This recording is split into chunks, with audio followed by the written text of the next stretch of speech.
C'est un homme de radio, bien sûr. C'est un homme de scène. C'est un homme de télévision aussi. François Pirette.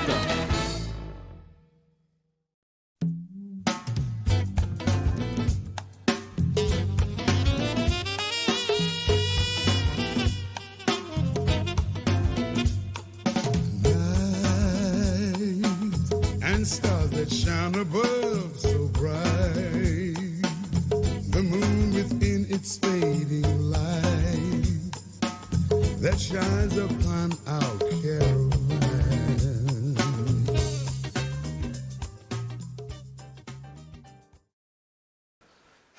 Écoute, Joël, mon garçon, calme-toi.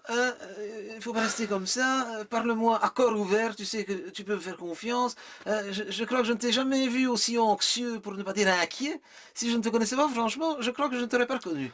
Mais non, il n'est pas question d'être anxieux ou inquiet, je suis énervé, c'est tout. C'est à cause d'un copain à moi, mais je sais pas si tu le connais, il s'appelle Rotman Salazar. Si, je le connais, c'est ce jeune équatorien dont il s'agit.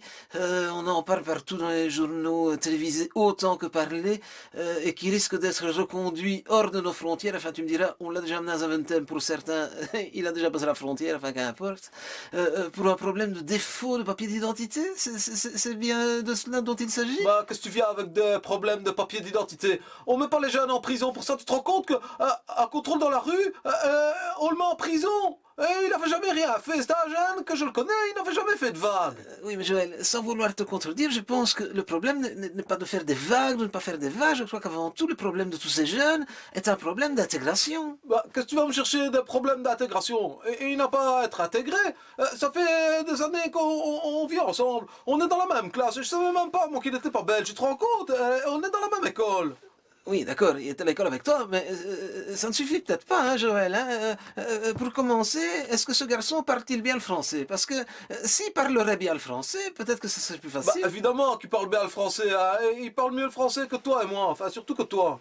Bon, que soit, il parle bien le français, mais au moins est-il poli? Parce que généralement, les jeunes... Ah, ouais, il est poli comme tout le monde. Enfin, non, pas comme tout le monde, parce que lui, c'est le seul dans la classe qui a jamais été appelé chez le directeur. Donc, tu vois, hein. Bon, c'est déjà ça, mais est-ce qu'il travaille bien à l'école? Qu'est-ce que tu me racontes qu'il travaille bien à l'école? Mais bien sûr qu'il travaille bien à l'école. C'est quasiment le premier de la classe. Il n'a jamais une pète à son bulletin, lui. Il est toujours passé du premier coup. Et cette année-ci, il est sorti en juin. Hein. Moi, je dois attendre septembre. Hein. Et en plus, il est gentil, il est serviable. Hein. Tu sais qu'il m'a déjà aidé à faire mes devoirs. Hein. Ici, c'est lui qui m'aide à réviser pour mes examens de septembre. Hein. Ou sinon, moi, je les aurais là. Hein. Et tu sais qu'il est déjà inscrit dans une école. Hein.